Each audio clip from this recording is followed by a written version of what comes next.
Pada masa akhir dinasti Shang, para iblis bermunculan kembali. Banyak kultivator yang tiba-tiba menghilang. Li Jing diperintahkan oleh gurunya untuk menyelidiki kejadian tersebut di kota Dahua. Bagaimana kisahnya?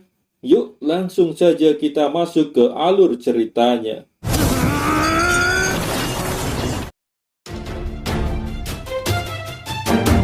Film diawali dengan memperlihatkan anggota sekte iblis yang sedang melakukan sebuah ritual. Mereka mengisap kekuatan para kultivator untuk mengisi energi spiritual sebuah batu kristal. Tapi energi spiritual batu kristal tersebut belum terisi penuh.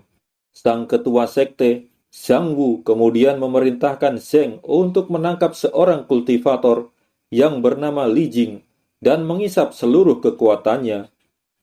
Di tepi sebuah danau, Li Jing sedang memasang perangkap untuk menangkap monster naga. Formasinya berhasil menahan serangan monster naga. Li Jing menggunakan tekniknya untuk menyerang sang naga.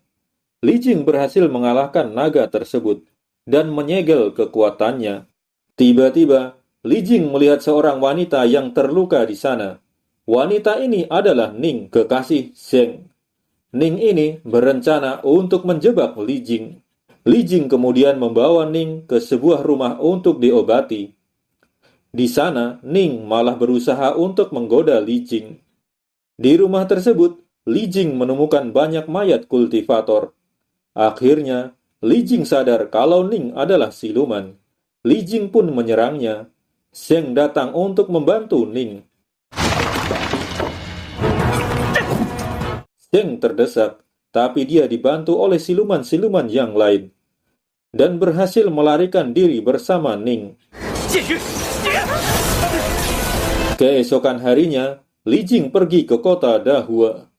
Di sana, dia melihat para penduduk kota yang sudah terpengaruh oleh iblis.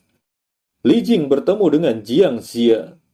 Jiang Xia menceritakan 1500 tahun lalu, Kaisar Kuning meminjam kekuatan dari suku naga untuk membunuh pemimpin suku iblis yang bernama Qihou. Dan saat ini, Zhang Wu berencana untuk membangkitkan kembali Qihou. Jiang Xia juga mengatakan bahwa Li Jing adalah salah satu orang yang ditakdirkan untuk menyelamatkan dunia. Saat itu, penduduk kota Dahua sedang akan memulai sebuah ritual yang dipimpin oleh Zhang Wu.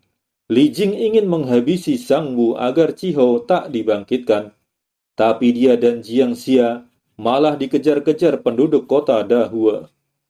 Saat mereka terdesak dan tak ada lagi tempat sembunyi, Feng Xi menyelamatkan mereka berdua. Tapi mereka ketahuan. Jiang Xia menggunakan sihir teleportasinya untuk melarikan diri. Jiang Xia mengatakan, dulu, Kaisar Kuning menggunakan busur Xuan Yu dan anak panah pengguncang alam untuk membunuh Qihou.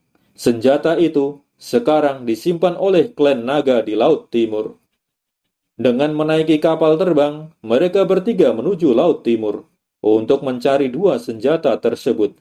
Setelah melewati perjalanan yang cukup panjang, mereka akhirnya sampai di Laut Timur. Tiba-tiba saja, muncul naga raksasa dan langsung menyerang mereka bertiga. Mereka bertiga saling bekerja sama untuk melawan sang naga. Li Jing mengeluarkan jurus andalannya untuk menyerang sang naga. Api naga tersebut sulit untuk dikalahkan. Jiang Xia menasehati naga tersebut yang bernama Ao Ying untuk tidak melakukan kejahatan lagi. Dan naga tersebut berubah jadi manusia. Jiang Xia kemudian mengajak Ao Ying untuk sama-sama mengalahkan Zhang Wu, agar dia tak membangkitkan Qihou. Mereka kemudian mulai menyusun rencana untuk menyerang Zhang Wu. Ternyata, anak panah pengguncang alam hanya ada 3, dan yang bisa menarik busur Xuan Yun hanya suku naga, yaitu Ao Ying. Mereka kemudian kembali ke kota Dahua dan menuju markas Zhang Wu untuk menyerang. Jiang Xia dan Ao Ying masuk ke dalam markas untuk mencari Zhang Wu.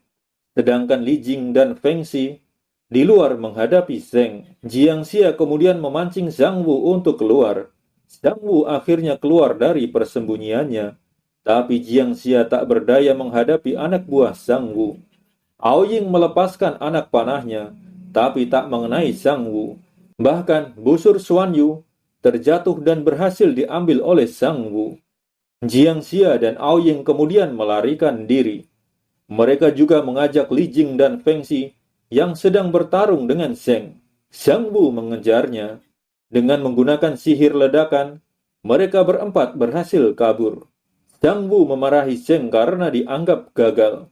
Ia kemudian memberikan pil monster kepada Zheng. Li Jing kesal kepada Jiangxia karena tiba-tiba mengajaknya kabur. Bahkan dia sempat berdebat dengan Feng Xi dan membuat Feng Xi pergi. Jiangxia mengatakan bahwa ramalan kalau Li Jing adalah penyelamat itu tak benar. Semua sebenarnya hanyalah mimpinya. Jiangxia menceritakan kalau dia ingin belajar Tao, tapi gurunya mengatakan kalau dia tak berbakat. Selama di gunung, dia selalu bermimpi. Qihou bangkit lagi dan menghancurkan dunia. Dan dalam mimpinya, muncul pemuda menyelamatkan dunia.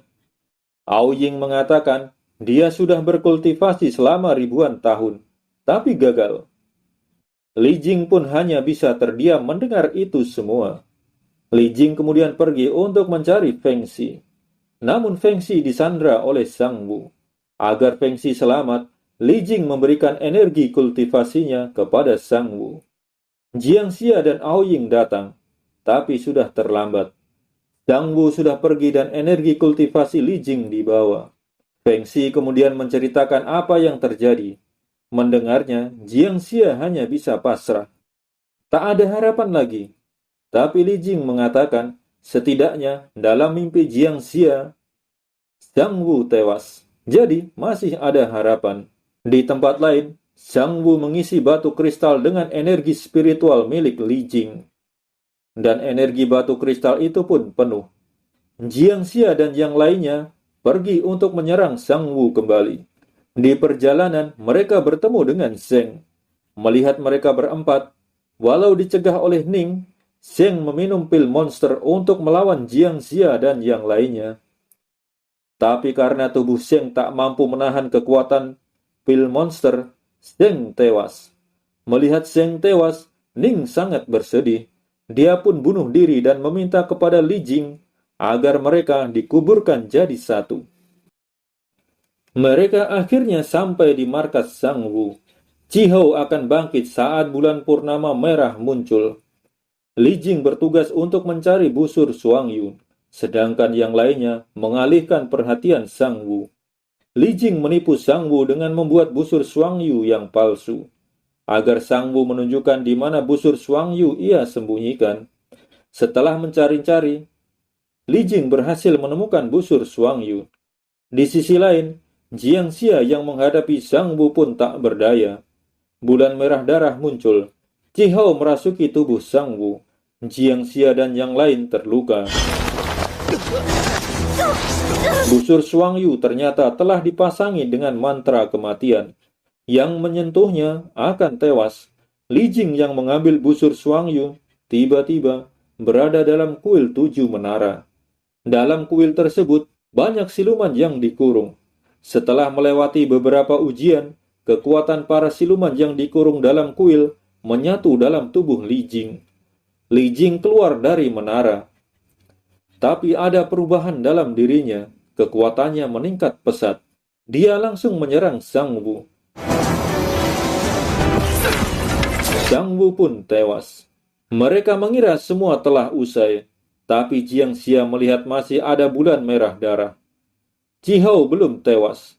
Tiba-tiba, dari dinding muncul Raja Iblis Qihou. Raja Iblis ini ternyata kekuatannya sangat besar. Mereka semua terdesak.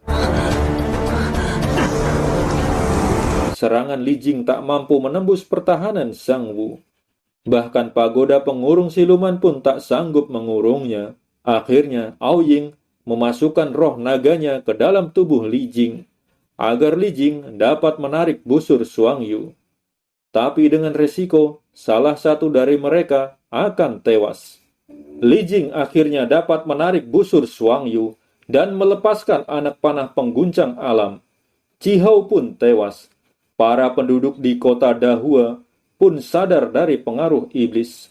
Ternyata yang tewas adalah Ao Ying. Rohnya terbang ke langit. Di akhir cerita, Li Jing menikah dengan Feng Xi dan mempunyai anak yang bernama Nacha. Film pun berakhir. Oke, terima kasih telah menyaksikan video ini. Sampai jumpa kembali.